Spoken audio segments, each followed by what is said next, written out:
Could Jackson State be adding the greatest high school football tight end recruit of all time to the roster for the fall? We're going to be talking about it right after the bumper. Stay tuned.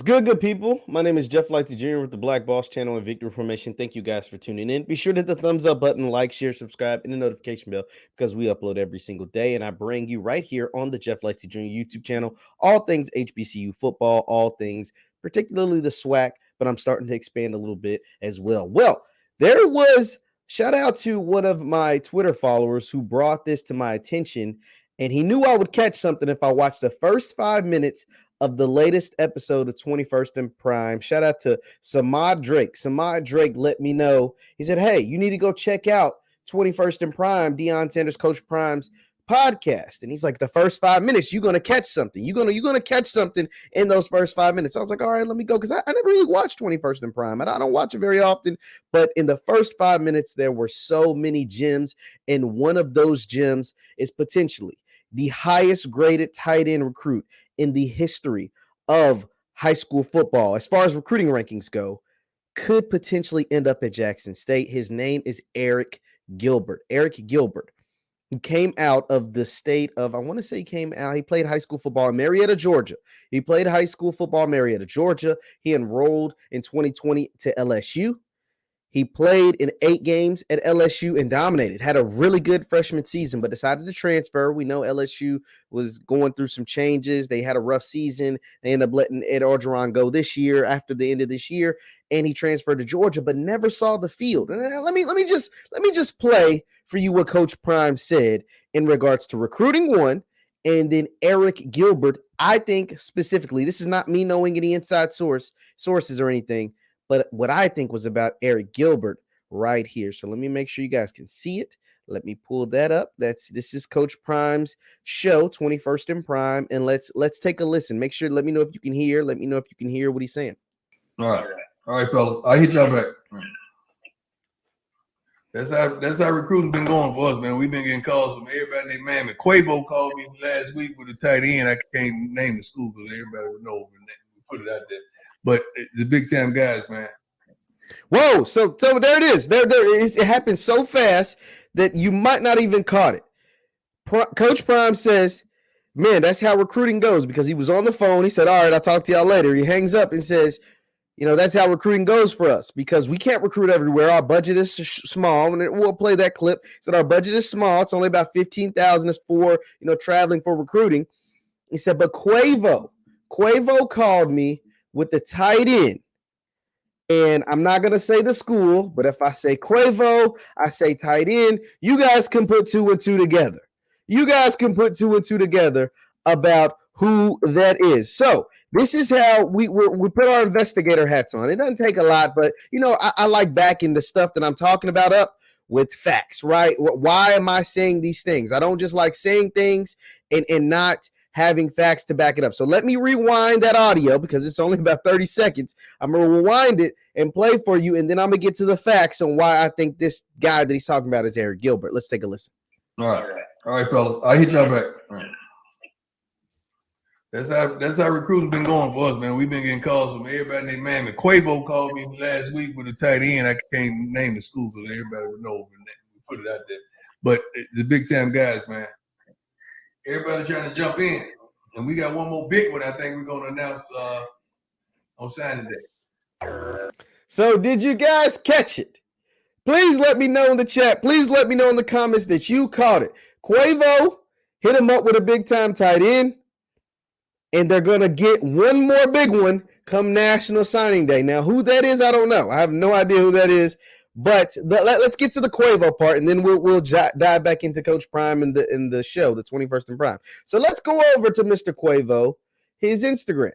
Now, there was a college football team that recently won the College Football Playoff National Championship, and that college football team happens to go by the Georgia Bulldogs. It says national champions UGA, and this is Quavo photoshopping his face onto a Georgia player holding up the national championship trophy. Why does this matter? It doesn't really matter at all. Georgia, congratulations to them. They won the college football playoff, but we're not here to talk about Georgia. We're not here to even talk about FBS football. We're here to talk about Jackson State. We're here to talk about HBCU football. I just want to give you some more context to make sure we're building up to something. I promise you we're going to get there. So this is Quavo in Indianapolis when Georgia wins the national championship. You see he's happy, he's cheesing, he's smiling, he's loving every bit of it. Look at the ice. Look at him. Make sure you guys see the diamond grills. Look at the ice in Quavo's mouth, man. He's having a good old time. The championship game was played. Look at the ice, man. The championship game was played in Indianapolis. Quavo probably took the private jet up to Indianapolis to watch the Georgia Bulldogs bring home their first championship in 41 years, something like that, since Herschel Walker. So I think it was 31 years, their first championship in over 30 years. Quavo's hanging out with the Georgia faithful. He was in the locker room. That pack hit, the Bama pack. They, you know what I'm saying? They doing all this stuff. So why am I telling you all of this? So this lets you know that the Quavo ties to the University of Georgia run deep. The Quavo ties to the University of Georgia run deep. The Quavo ties to the University of Georgia run deep. So why does any of this matter? Well, it really doesn't, but I just want to let you know that Quavo is ultimately very much plugged in to what takes place at the University of Georgia. You see he's on the field. You see he's in the locker room. You see he's hanging out with the players. You see all of this stuff. Like this is what he does. He is a Georgia guy. He's from Atlanta. He loves the University of Georgia. So he's connected to that Georgia program. Why does any of this matter? Well, there was a young man by the name of Arik Gilbert. I'm going to show you Arik Gilbert's high school 24/7 profile. This was Arik's high school 24/7 profile. He was the number 1 tight end in the country. He was the number 5 player in the country.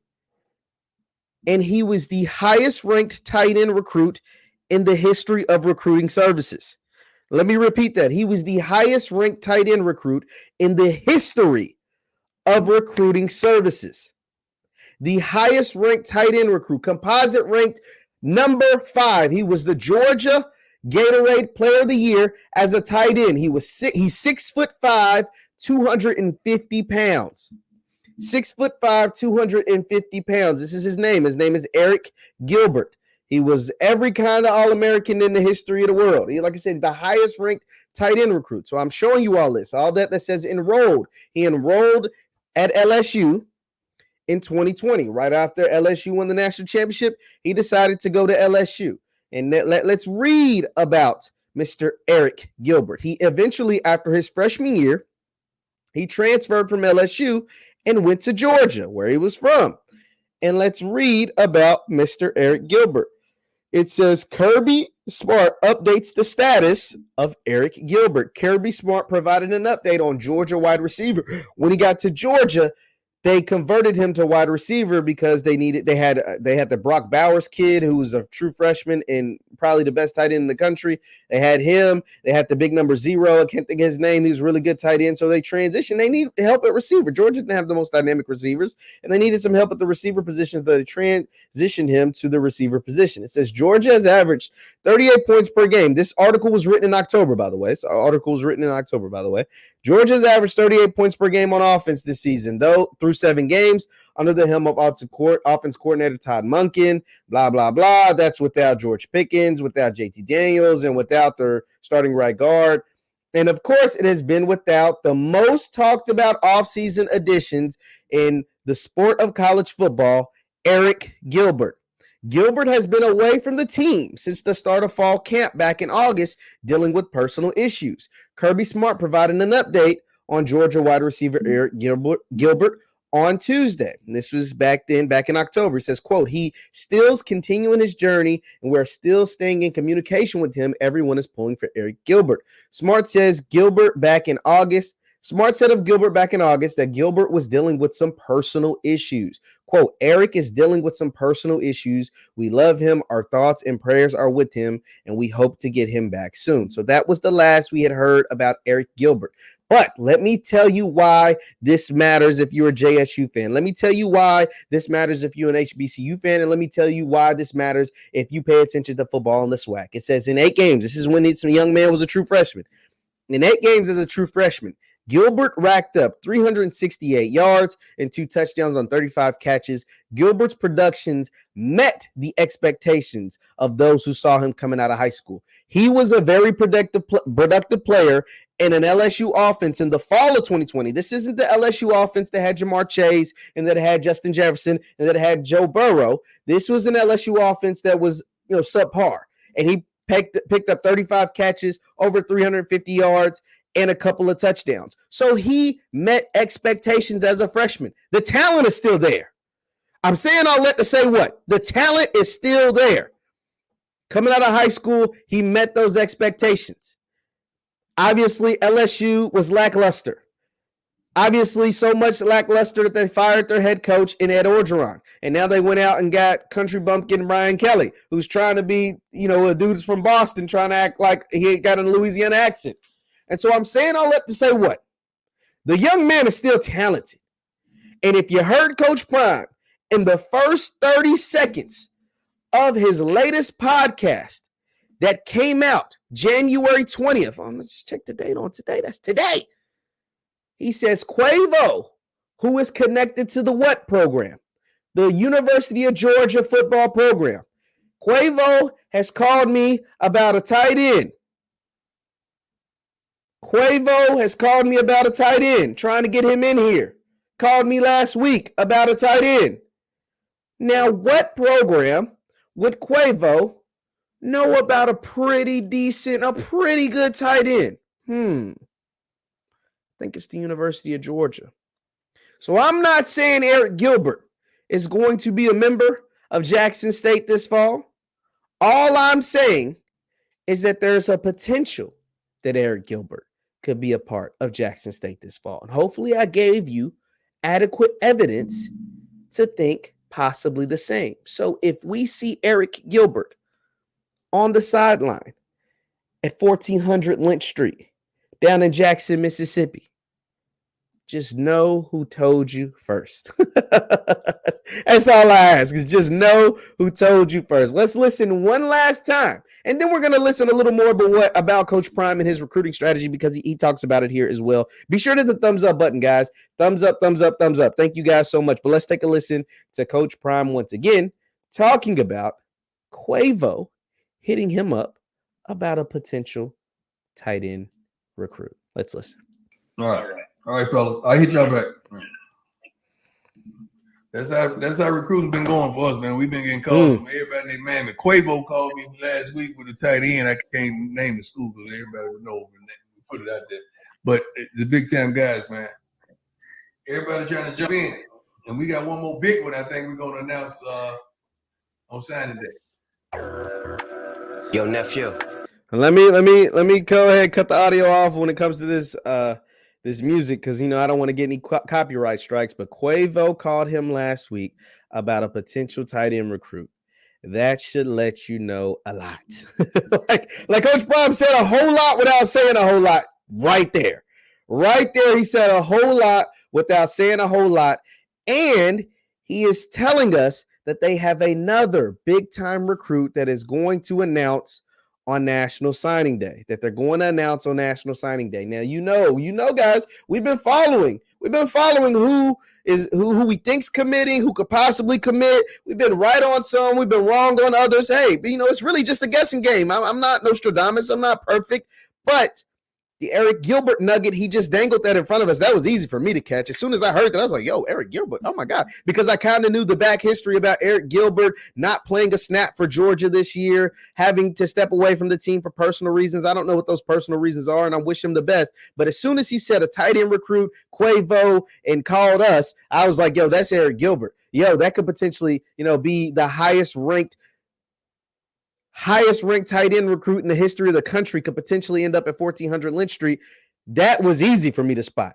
And you got to remember, they just brought in Brent Bartoloni, and Bartoloni runs a what? Air raid offense. Now, some people feel different, have different mixed feelings about Mr. Bartoloni, but bringing in that air raid offense, bringing in a guy like Arik Gilbert with the size and speed, we're talking about a 6'5", 250-pound tight end receiver, whatever, that runs a 4.6, and that is uber talented. The young man comes from the state of Georgia. Georgia is one of the best football states in the entire country. If he is able to end up on Jackson State, that is a weapon they just simply don't have. They have a ton of weapons. Travis Hunter, Malachi Wideman, Trevante Rucker, the 2 transfers from Indiana, Quay Davis, who I'm told is a beast. Y'all keep letting me know Quay Davis is that dude. Y'all keep telling me he's that dude, and I believe you. I have no reason not to. But they don't have a Arik Gilbert on the roster. Keith Mullins is good. Keith Mullins is really, really good. He ain't Arik Gilbert. Now, Arik Gilbert's got to get his mind right. Arik Gilbert's had to deal with those personal problems that are taking place, and hopefully all of that is fine and dandy. But Keith Mullins ain't Arik Gilbert. But let's continue. Let's listen some more, because the first 5 minutes of this podcast was really, really insightful. I don't know if we're going to listen to the entire 5 minutes, but it was very, very, very much insightful from 21st and Prime. And I don't even watch 21st and Prime that often. But, man, maybe I need to start, because they was dropping some nuggets, or at least Coach Prime was, and we're getting really, really close to signing day. And so that's probably why he had so much to say about recruiting. Let's take a listen.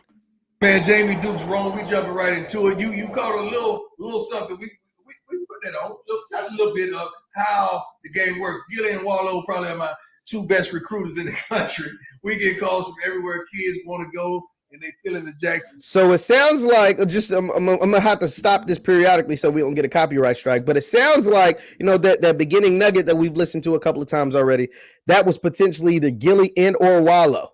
It was either Gillian or Wallow. It sounds like he'd taken that phone call from, and that's why he gave him a little shout out, saying Gillian and Wallow are 2 of our best recruiters in the country. And we've seen Gillian and Wallow on at a few games at Jackson State on the sideline. Hell, even Gilly got a penalty at the Orange Blossom Classic last season, so that was also pretty funny to watch. But let's continue to listen. They feeling what we're doing. They want to continue to sit up, because that's we're trending up right now. Absolutely. And this is, I think, the last recruiting weekend is next weekend. So you got to bring those last guys in that you want to impress, that you want to influence, that you want to guide to the next level. So the next weekend is it. And that's big, because he's right. Signing day is February 2nd. So you got this weekend for official visits. I know, shout out to Grambling. They've been really helpful with me. I know they had some official visits this weekend. It's the same at Jackson State. It's the same at FAMU. It's the same at Southern. It's the same at Mississippi Valley. It's the same at all of them. You got official visits this weekend. Last weekend, like he said, is the last official recruiting weekend. Some of the top players are at some of these last all-star games, like the Polynesian Bowl. We know Kevin Coleman, Harold Perkins, Travis Hunter, Shamar Stewart. I don't know if Shamar's actually at the Polynesian Bowl, but a few of those top recruits are down there at the Polynesian Bowl at their last big time all-star game. And then a lot of those guys will enroll in school on Monday. They'll be down in Jackson. The Jackson State guys will be down in Jackson on Monday, and so on and so forth. So that's what he's referring to when he says it's the last recruiting weekend next weekend before National Signing Day on February 2nd. So we get told everybody right now. I didn't know that's how it happened. Is that how it happens? They hand deliver them to you and they ask, or is this is this a Jackson State privilege? Now, Coach Prime, we give Coach Prime a lot of props, but he damn sure knows what he's doing. He damn sure knows that he is that dude. Like, there's no mistakes that Coach Prime knows. Like, yo, I'm the guy. Like I'm the guy, and he's about to let us know right here. This is a Jackson State privilege. This is a blessing when you've done what you need. Stop. No. I'm just saying it right. Like when you built the brand. Yeah. So Jamie cuts him off, which he should have, because Jamie understands this ain't just the Jackson State thing. And Coach Prime gonna let us know this ain't just the Jackson State thing. This ain't just, this wasn't happening at Jackson State before Prime. And so he understands this is a Prime thing. You're going to give some answer You built the brand because they be running the Southern or someplace else. But how this got started? No, they wouldn't be running to the HBCUs. Let's get that straight. Well, that's the point, but that's what he's asking. Talk that talk, coach. Talk that talk. Y'all know I'm about uplifting all the HBCUs. Y'all know I love talking about Southern. I just had Jatari Carter on our platform earlier today. Y'all know I love talking about everybody else besides Jackson State. Grambling, Valley, all these guys are welcome to come on. But Coach Prime know who Coach Prime is. Talk that talk, Coach. They wouldn't be running to no HBCUs. He said it, not me. And how? Yeah. What I'm saying, we've established something that kids now feel like they have an opportunity that they can make it to the pros through us. We a portal now, so to speak, a portal to the NFL, and there is. Now, that's a good statement. I like that statement by Coach Prime, but that hasn't been proven yet. I will correct Coach Prime right here by saying that actually has not been proven yet. No one from NL, granted, he hasn't had a chance to get an NFL draft yet, right? Like, I get it.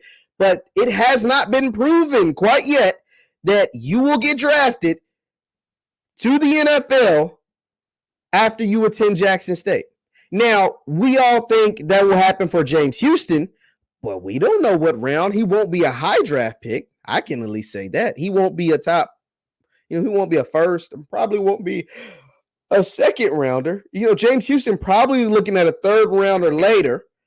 And then the other guys who will be in the draft, I'm not sure if Antoine Owen gets drafted.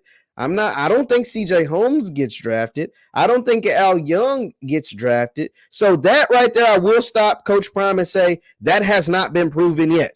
But let's continue on. Means and Travis Hunter has opened up the floodgates for so many HBCUs by saying the number one kid in the country said HBCU is good enough for me. So why are these other kids? What are they waiting on? So now we get 3 stars, 4 stars calling. Now, that is very true. He's right about that. Travis Hunter did do something special.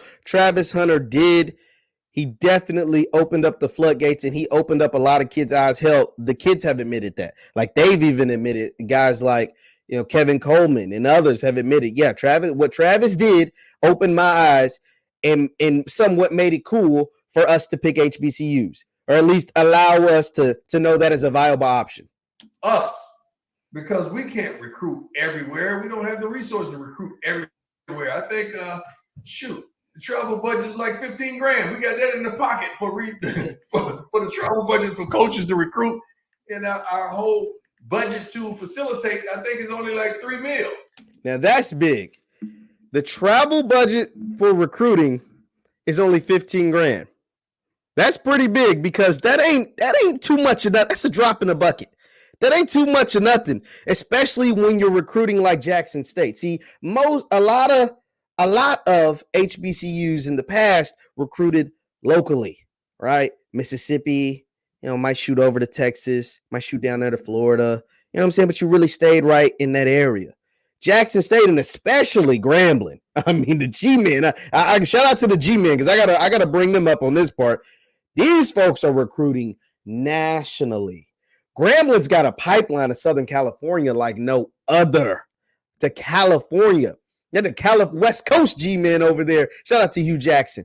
And Jackson State pulling cats from everywhere. So to go out and get these guys from all across the country coming from Jackson, Mississippi, it's pretty impressive when you're only working with a $15,000 traveling budget.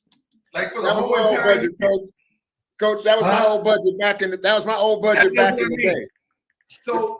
So wrong.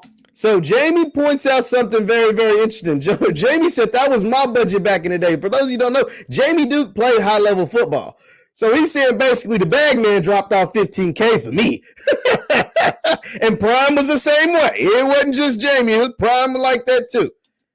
A Power 5 or PWI has probably 20 times the budget that we have at Jackson State.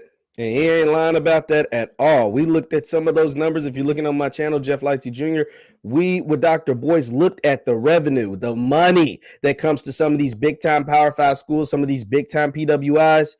We're talking about $2, to 220, 230, $240 million in revenue. $200+ million in revenue. Whew, college sports is big business. Big business. You hear me? So you got to get it out the mud. We got to. We got to the only way. We got to use you, Jamie, everybody else to recruit to call us with guys so we can find out about some of these guys that we would never be able to touch because we don't have the resources. Now, what's beautiful about that is because when you build a program like what Coach Prime has done at Jackson State, something like what Coach Willie Simmons has done at FAMU, and some of these other established coaches, at least as far as established, whether it's from their notoriety or their product on the field, and a combination of both, Hugh Jackson at Grambling, people then come to you. You don't have to exert all of your energy trying to find the next diamond. Sometimes those diamonds come knocking on your door. We had Tyson Bordeaux, a signee for Grambling, and he told us he reached out to Hugh Jackson, and Hugh Jackson offered him that scholarship, and now he's going to be a G-man in the fall of 2022.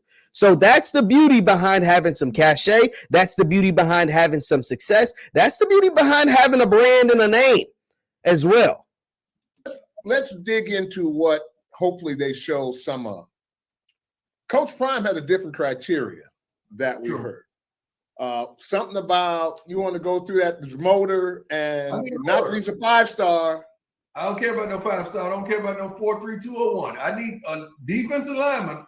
Gotta want it. Like he has to have a motor. You know how I just got the Belgian Mountain Wild. You know, new dog. Yeah, so he kind of goes into like what he looks for as far in a dog and the dogs that he's bringing into Jackson. So I mean that. Y'all, it is, I mean, the SWAC, this is top tier football, guys. And don't forget, Hugh Jackson and Grambling, they told me they're dropping an announcement this week. I mean, the week's almost over.